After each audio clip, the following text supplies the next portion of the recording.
नदी किनारे एक बहुत सुंदर गांव था। मिलजुल कर रहते थे और एक दूसरे के काम में हाथ बटाते थे। कभी किसी से भी नाराज नहीं होते थे। उस गांव में कुछ बड़े लोग भी रहते थे और कुछ छोटे लोग भी थे, जिसमें से अधिकतर लोग किसान थे। गांव के बगल में एक बहुत ही घना जंगल था।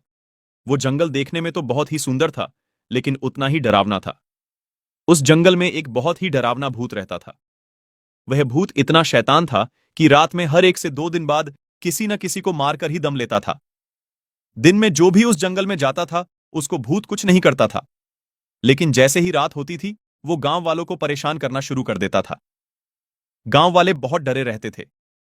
उसके डर से शाम होते ही सब अपने अपने घर का दरवाजा बंद कर देते थे और पूरे गांव में सन्नाटा फैल जाता था। भूत जब रात को गांव में आता था, तो कभी किसी पशुओं को नुकसान पहुंचाता, तो कभी किसी आदमी को डराता था।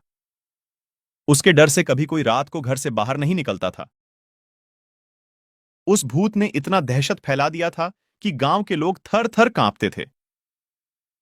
गांव वाले जब भूत से बहुत परेशान हो गए, तो सोचा कि हमें कुछ करना चाहिए। एक दिन एक बड़े ज्ञानी साधु उस गांव से गुजर रहे थे।